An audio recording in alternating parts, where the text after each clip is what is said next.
Sepulang kerja, saya lapar sekali dan ibuku pun gak masak karena memang tidak ada yang dimasak. Saya hanya bisa berpasrah pada Allah, lalu saya membaca sholawat Nabi. Dan alhamdulillah ternyata Bismillahirrahmanirrahim.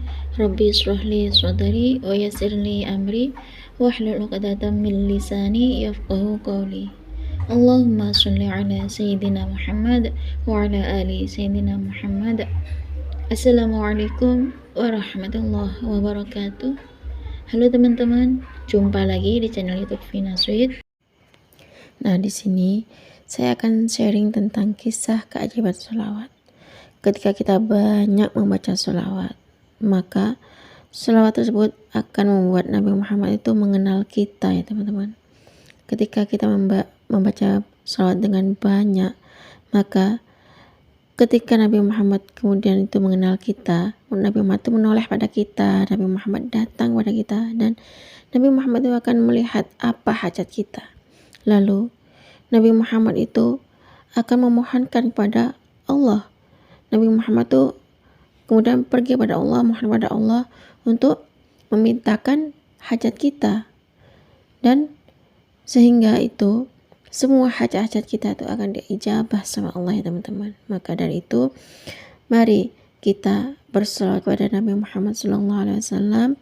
Bukankah Nabi Muhammad itu adalah manusia yang dicintai Allah, ya teman-teman? Bukankah Nabi Muhammad itu adalah kekasih Allah? Bukankah Nabi Muhammad itu adalah orang yang disayang oleh Allah? Nah, karena kita tahu Nabi Muhammad adalah Rasulullah, utusan Allah, mari kita perbanyak baca sholawat. Jadikan sholawat itu sebagai senjata kita. Di saat kita sedih, kita baca sholawat. Di saat hati kita gundah, baca sholawat. Di saat kita lagi ada masalah, baca sholawat. Apapun masalah kita, baca sholawat. Apapun hajat kita, baca sholawat. Sholawatin saja, ya teman-teman. Baik, di sini saya akan membacakan testimoni keajaiban sholawat. Ini kisah ini menurut aku miris sekali, aku sampai baper, sedih banget ya.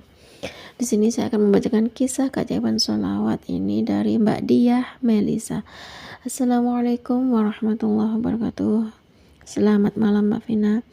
Nama saya Diah Melisa. Subhanallah, di sini saya akan sedikit berbagi tentang kisah keajaiban sholawat Nabi yang saya baca, Mbak. Ini mungkin menurut orang lain adalah sholawat pohon uang atau sholawat Syajaratul Nuqut. Kalau saya ngomongnya itu adalah sholawat Nabi. Nah, di sini saya pernah, Mbak, waktu itu saya sepulang dari kerja, saya lapar banget.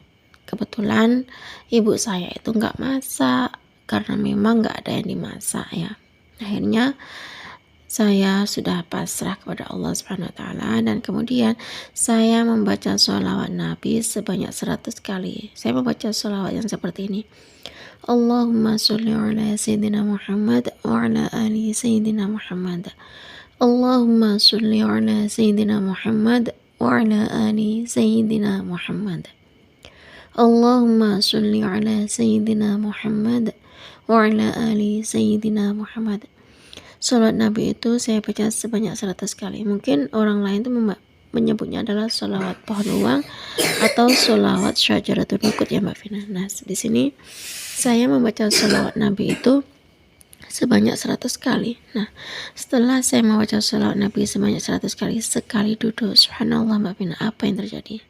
Di sini ketika aku benar-benar lapar, aku dan ibu kan lapar, memang nggak ada makan yang dimakan, nggak ada makan yang dimasak. Dari situ setelah saya selesai membaca sholawat Nabi 100 kali, sekali duduk, subhanallah, ternyata tetangga saya tuh datang, Mbak Vina, datang membawa Indomie dan Supermie. Tetangga saya tuh ngasih kepada saya dan ibu saya tuh makanan mie lah, Mbak Vina. Di situ alhamdulillah saya bersyukur pada Allah, ternyata masih ada makanan yang bisa kami makan. Dan ada lagi kisah selanjutnya tentang kisah keajaiban sholawat yang saya rasakan, Mbak Vina. Di sini saya membaca sholawat Nabi ya. Pernah aku dari buku kan pindah kos lah, karena saya nggak kos lagi di tempat situ karena jauh dari tempat kerja aku, Mbak Vina. Di situ saya butuh uang banget karena saya dan ibu kan butuh uang untuk bayar kos, butuh uang untuk beli piring, beli gelas gitu ya. Nah di situ aku benar-benar nggak ada uang, aku mau pinjam pun juga malu ya Mbak Vina, karena aku tuh orangnya tuh paling anti banget minta pertolongan pada selain Allah. Bukannya aku nggak mau, nggak, memang karena aku tuh memang malu kalau pinjam uang pada orang lain. Iya kalau dikasih pinjam, kalau enggak kan aku malu sendiri ya. Nah di situ saya berusaha untuk membaca selawat Nabi. Di sini aku lagi pasrah lagi sama Allah.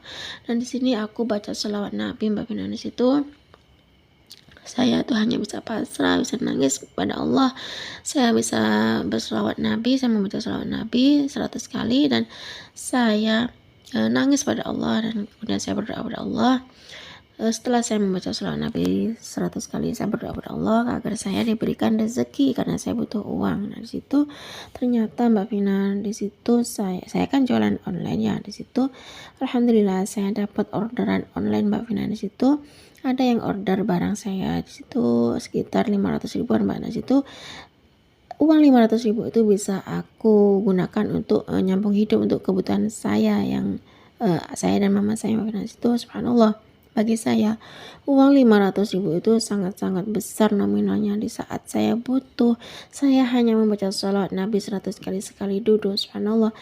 Seketika itu juga keajaiban Allah datang pada saya. Saya butuh uang dan Allah kasih kepada saya uang 500 ribu. Subhanallah. Mungkin ini keajaiban sholawat Nabi atau sholawat pohon uang atau sholawat syajaratun nukut yang teman-teman bilang benar-benar ajaib. Sungguh dahsyat keajaiban sholawat Nabi yang saya rasakan sekali duduk 100 kali. Subhanallah. Cukup segini saja Mbak Vina yang bisa saya sharing.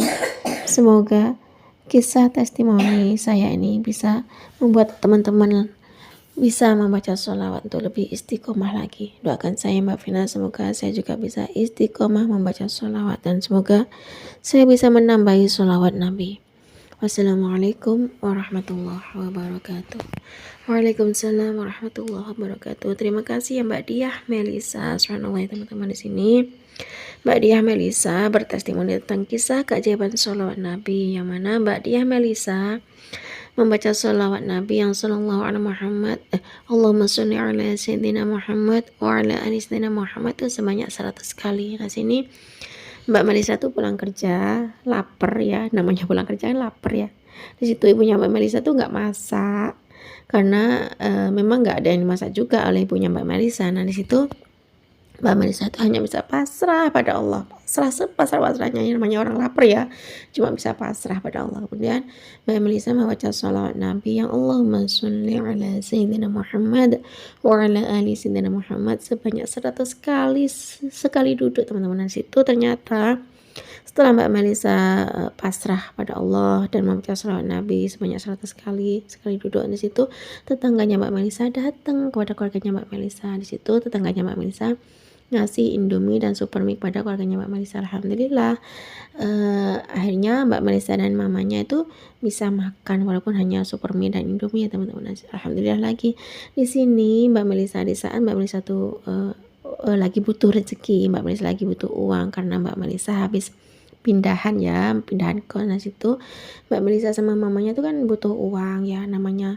orang pindahan kan butuh gelas, butuh piring, butuh uang lah pokoknya. Namanya orang hidup butuh pegangan uang, pasti seperti Mbak Melisa. Di situ Mbak Melisa tuh butuh uang karena Mbak Melisa kan lagi pindahan. Di situ Mbak Melisa lagi-lagi pasrah sama Allah dan Mbak Melisa lagi-lagi membaca sholawat Nabi ya teman-teman. Di sini Mbak Melisa membaca sholawat Nabi Allahumma sholli ala sayyidina Muhammad wa ala ali sayyidina Muhammad 100 kali sekali duduk. Nah di situ ternyata Mbak Melisa dapat keajaiban dari Allah. Ini berkat keajaiban sholawat Nabi yang dibaca oleh Mbak Melisa. Di situ Mbak Melisa kan jualan online ya teman-teman. Nah sini alhamdulillah atas ridha Allah Subhanahu wa taala Mbak Melisa mendapatkan orderan. Di sini ada yang order pada Mbak Melisa, ada yang order dagangannya Mbak Melisa, dan di sini Mbak Melisa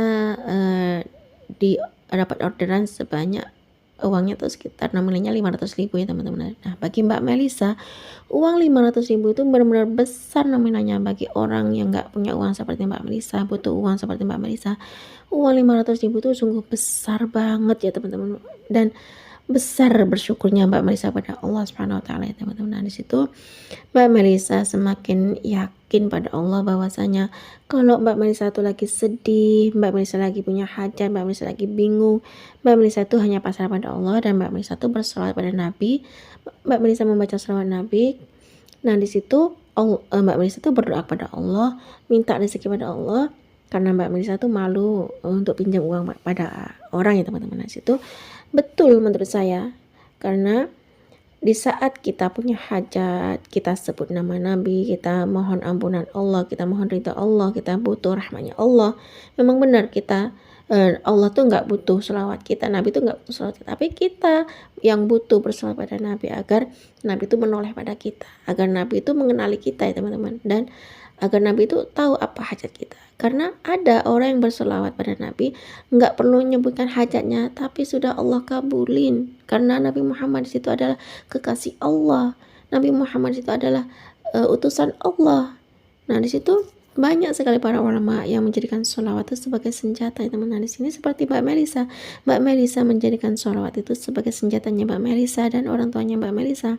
Di saat Mbak Melisa lagi sedih, baca sholawat. Di saat Mbak Melisa lagi butuh uang, baca sholawat. Di saat Mbak Melisa punya hajat, Mbak Melisa pun juga baca sholawat. Subhanallah ya teman-teman. Ini bisa saya contoh buat saya pribadi teman-teman. Saat saya sedih, ngapain kita harus sedih? Yang namanya orang hidup itu pasti ada ujiannya, seperti Mbak Melisa ya teman-teman. Namanya orang hidup pasti punya ujian, bukan karena baca sholawat ada ujian, enggak. Seperti Mbak Melisa tuh di saat butuh apapun, butuh uang, di saat itu juga Mbak Melisa membaca sholawat dan di saat itu juga Allah kasih keajaiban. Nah, bukannya Allah tuh nggak mau ngabulin teman-teman. Di sini saat kita bersolawat kok nggak dikabulin, enggak gitu, karena yang menghalangi doa kita adalah dosa-dosa kita ya teman-teman. Di sini kita Allah itu ngasih apa yang kita butuhkan di saat kita benar-benar butuh. Nah, di situ Allah kabulin ya teman-teman. Nah, cukup segini saja teman-teman yang bisa saya sharing. Semoga kisah keajaiban sholawat Nabi yang dibaca oleh Mbak Diah Melisa itu tadi bisa menginspirasi kita semua. Semakin banyak kita membaca sholawat, maka semakin banyak berkah yang kita dapat. Semakin banyak kita membaca sholawat, maka ampunan Allah itu semakin besar ya teman-teman. Dan semakin banyak kita membaca sholawat, keajaiban itu datang pada kita. Wassalamualaikum warahmatullahi wabarakatuh.